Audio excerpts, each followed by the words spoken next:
He only knew that the tire was flat. He only knew that the woman kneeling beside the car was shaking. Randall Beauchamp had been driving the same route home from the courthouse for 11 years. He knew every stoplight on Meridian Avenue, every pothole near the overpass on 5th, every dip in the road where water pooled after rain. He had never once stopped on that route. Not for a coffee, not for gas, not for anything. His driver, a quiet man named Pete, had standing instructions. Straight home, no detours, no delays. But Pete was at a funeral that afternoon. And Randall Beauchamp, senior partner at Beauchamp & Associates, the man whose hourly rate was more than most people earned in a day, was driving himself for the first time in 4 years. And the woman kneeling on the gravel shoulder of Clemson Road had her hands pressed flat against the asphalt like she was trying to hold the earth steady. He slowed without meaning to. She was perhaps 60, maybe older. Her car, a faded green Honda that had seen better decades, sat tilted at the rear, the left back tire completely deflated and listing like a boat taking on water. She had managed to get the trunk open. She had managed to find the spare. But the jack was on the ground beside her, and her hands were shaking too hard to work the mechanism, and the cars going past her were not slowing down. Randall pulled over. He sat in the car for a moment after he stopped. There was a conference call in 40 minutes. There was a brief he had not finished reading. There was a dinner at 7 with a client who did not like to be kept waiting. He looked at his phone. He looked at the woman on the shoulder of the road. She had not noticed him yet. She was still bent over the jack, her knuckles white, her gray hair coming loose from its clip. He got out of the car. The wind off Clemson Road hit him immediately, a cold, late October wind that smelled like exhaust and coming rain. He was wearing a charcoal suit that cost more than most people's rent and shoes that were not made for gravel. He walked over anyway. "Ma'am," he said. She looked up. She had been crying, though not recently, the kind of face that had been through something hard and had not yet come all the way back from it. Blue eyes, red at the rims, a tissue balled in her left hand. "I've got it," she said. "I just need another minute." He crouched down next to the jack. His knee cracked. He was 63 years old and had not crouched on gravel in longer than he could remember. "What seems to be the trouble with it?" "The pin," she said. "I can't get the pin to seat. My hands." She stopped. She looked at her own hands like they had failed her without permission. "They shake sometimes. It's nothing. I just need another minute." He looked at the jack. He had not changed a tire since 1987 when he was 26 and had a car that needed new tires every season because he could not afford good ones. He had not forgotten. "May I?" She looked at him, really looked at him. The suit, the shoes, the hair that had gone distinguished silver somewhere in his 50s, and something in her face said she almost told him no. Almost said she didn't need help from a man like that. But her hands were shaking, and there was rain coming, and she was 60-something on the shoulder of Clemson Road with nowhere to be that could wait for her. "All right," she said. He worked the jack, the pin seated on the second try. He positioned it under the frame, found the right point, and began to crank. It was harder than he remembered. His shoulders were not what they were at 26, but the car rose, slowly and steadily, and the flat tire came off the ground. The woman handed him things before he asked for them. The lug wrench, the spare. She knew the order of it. She had done this before, just not today. "My name is Randall," he said, when the spare was on and he was working the lug nuts back into place. "Francis," she said. "Francis, Delacroix, Francis." He tightened the last nut and stood slowly, one hand briefly on the bumper for balance. His suit pants had 2 half-moons of grit on the knees. He noticed them and did not care. "You all right?" "I'll be all right," she said. It was a different thing from what he'd asked, and they both knew it. "Thank you. I don't. I'm not usually like this. I'm usually fine." "I believe you," he said. She looked at him. "Do you?" He handed her back the lug wrench. "Yes." She put it in the trunk. She put the flat tire in the trunk. She closed the trunk, and then she stood there with one hand on it, looking at the traffic on Clemson Road like she was trying to remember what came next, where she was going, what day it was. "Can I ask?" Randall said. "Where you're headed?" She turned back to him. "Whitaker Street," she said. "The other side of town. My daughter." She paused. "My daughter had a baby last month. I go on Tuesdays." "That's something to look forward to," he said. Frances Delacroix did not answer right away. She looked at the tissue in her hand, and she looked at the gray October sky, and she said, "My husband passed in September, just 6 weeks ago. He was going to come with me on Tuesdays. He had been looking forward to it all summer." She stopped. "I'm sorry." "You don't need to hear that." "I don't need to be anywhere else for another 30 minutes, Randall said. She looked at him again with those blue eyes. "You're very kind. I'm just a man standing on the side of a road," he said. "Are you sure you're safe to drive?" "Yes." She straightened. Something shifted in her spine, some old posture of dignity reasserting itself. "Yes, I am. I'm sorry about you." She gestured at his knees, the grit on the suit. "Suit's clean," he said. She almost smiled. It did not quite make it all the way, but it came close. "Thank you, Randall." He waited until she was in the car. He waited until the engine turned over, and the car pulled steadily back onto Clemson Road. He stood there on the gravel shoulder watching her taillights until they disappeared past the overpass, and then he got back into his own car and sat for a moment before he started the engine. The conference call could wait. He called his assistant and said so. He sat in the car, in the cold, and did not turn the key. Randall Beauchamp had not cried in a long time. He did not cry now. But he sat with something he did not have a name for, something that felt like the distance between the man he had been at 26, cranking a tire iron in the snow outside Cleveland, and the man he was now, and how those two men had just briefly, unexpectedly, been the same person. He started the car. He did not go straight home. He stopped at a diner he had not been in since his associate years, when he used to eat there because it was cheap and open late, and the coffee was strong enough to keep him awake through another brief. He sat at the counter and ordered coffee and a piece of lemon pie he did not especially want. And he ate it slowly, and he thought about Frances Delacroix going to see her daughter's baby on Tuesdays, alone now, and about what it means to still go even when the person you were supposed to bring with you isn't there anymore. He left a tip that was larger than the bill. He thought he was done with it after that. He thought.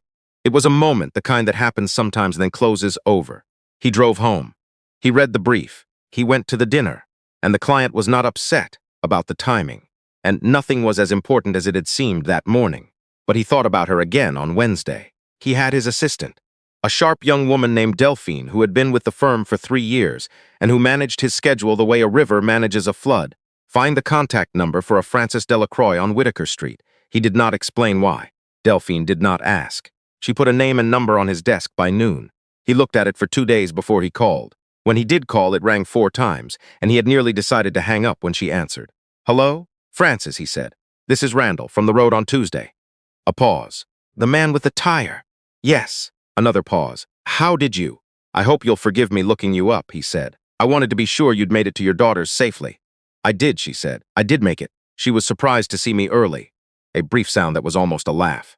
She said I looked like I'd been in a fight with the road. "You held your own," he said. She did laugh this time. Small, surprised, real. He asked if he might send her something. She said it wasn't necessary.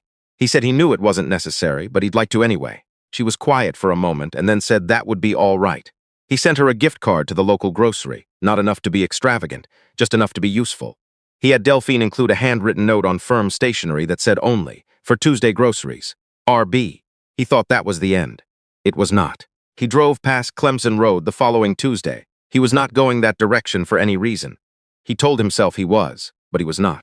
He slowed near the overpass, where the shoulder widened and the traffic moved around him, and there was no green Honda, no woman with shaking hands, no flat tire. Of course there wasn't. She was on Whitaker Street, holding her daughter's baby. He drove on. She called him on Friday. He did not recognize the number and answered it anyway, which he almost never did. "This is Randall Beauchamp. This is Frances Delacroix," she said.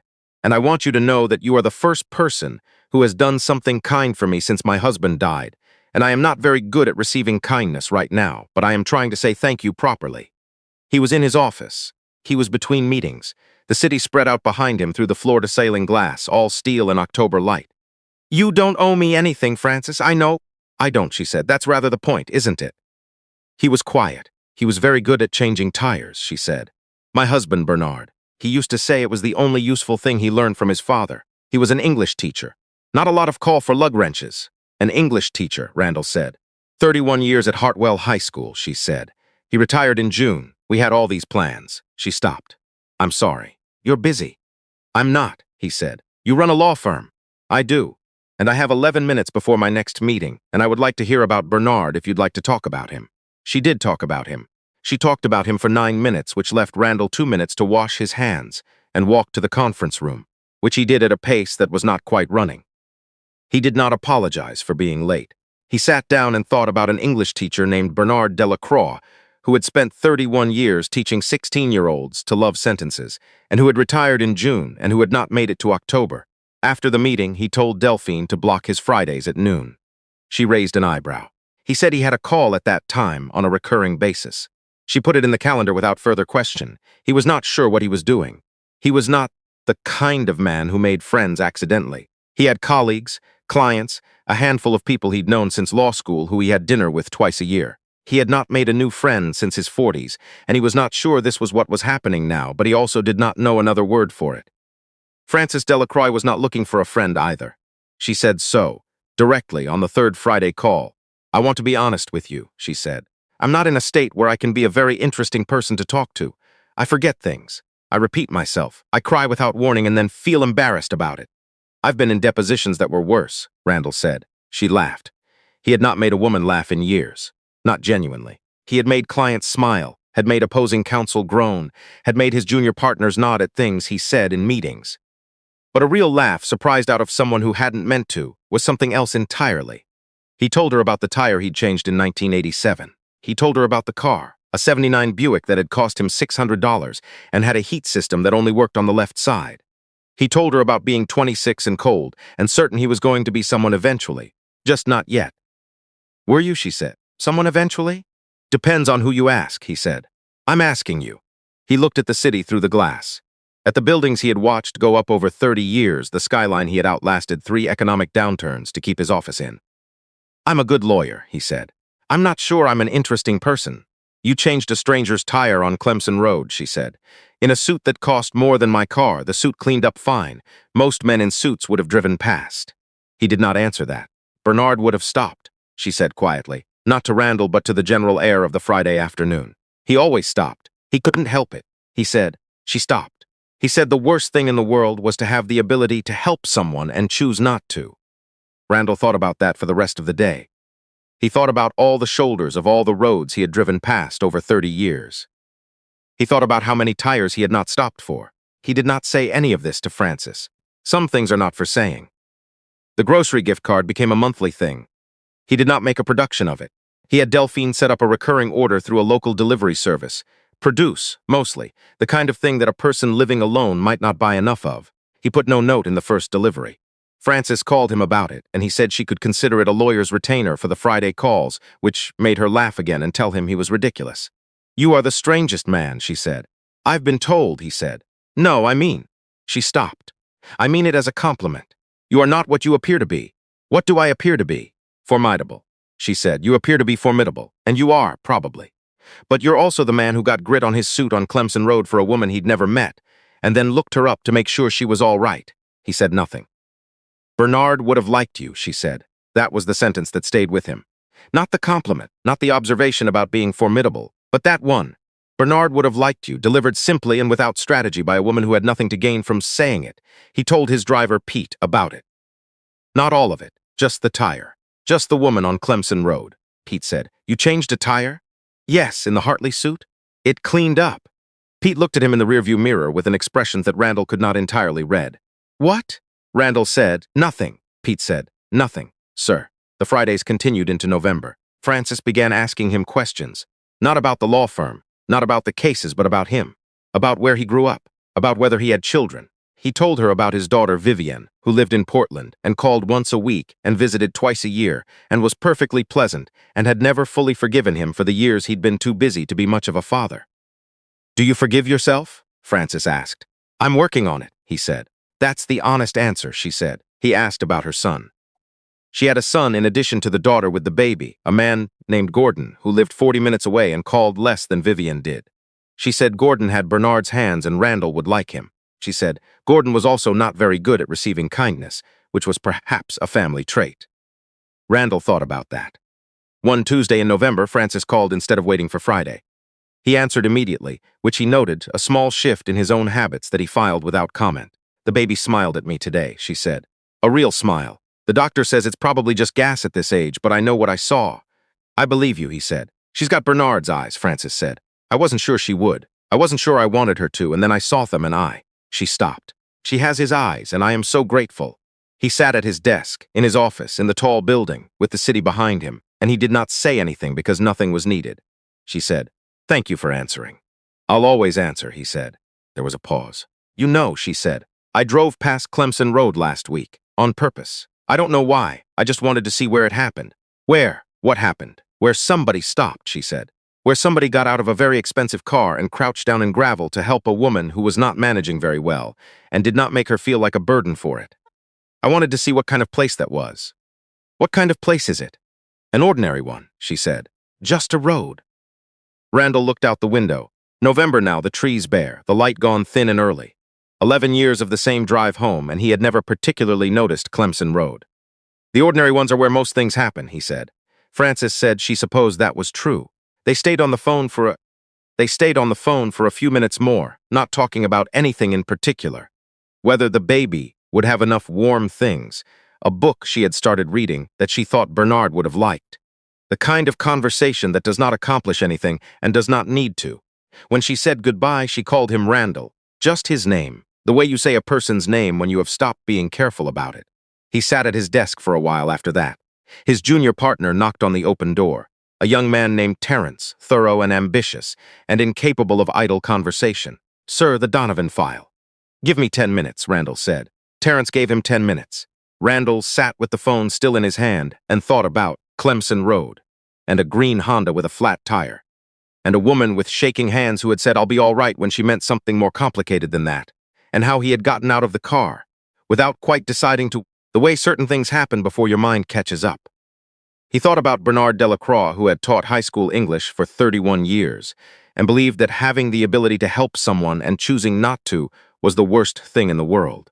He thought about what kind of man believes something like that and lives by it every day, quietly and without expectation, and how that kind of belief doesn't die when the man does, how it moves on into the people who carry it forward, the people who were shaped by it, and even, sometimes, into a stranger on the side of a road who didn't know a thing about it. He put the phone down. He picked up the Donovan file. He called Vivian that night, which was not a Sunday, which was unusual enough that she answered on the first ring and said, "Dad, is everything okay?" "Everything's fine," he said. "I just wanted to hear your voice." A silence, then, "Okay, how are you?" "I'm—" Another pause, shorter. "I'm good, actually. I had a really good week." "Tell me about it," he said, and she did. That was how it began. Though begin is the wrong word for something that had already been there, waiting under the habits of 30 years for the right moment to surface. He did not become a different man overnight. He was still formidable, still billing hours that would make most people pale, still the kind of presence in a courtroom that made younger lawyers straighten their posture without knowing why. But something had shifted, quietly and without announcement, the way a river shifts after a flood. Same river, slightly different course. He still drives Clemson Road on the way home. He knows every stoplight, every pothole, every dip where the water pools. He notices now who is pulled over on the shoulder. He notices who is kneeling in the gravel. And in a city where most people keep moving because they have somewhere to be, Randall Beauchamp is the man who stops. Frances still goes to her daughter's on Tuesdays. The baby is 4 months old now and has, definitively, Bernard's eyes. Frances brings produce from the delivery that shows up on her porch every month, the one she has stopped pretending she doesn't know the source of. She brings it and she sets it on her daughter's counter, and her daughter says, "Mom, where does all this come from?" And Frances says, "A friend," which is the simplest true thing. The Fridays continue. Some weeks they talk for 11 minutes, and some weeks they talk for an hour, and neither of them marks the difference or keeps count. He has told her things he has not said in years. She has told him things she thought she would not say again. It started with a flat tire on an ordinary road, the kind of moment that happens and then closes over. Except it didn't close over. It became something that neither of them had a word for, which was fine. The best things rarely come with words already attached. They arrive first, and you find the words later, or you don't find them at all, and it doesn't matter, because the thing itself is already there, solid and quiet and real.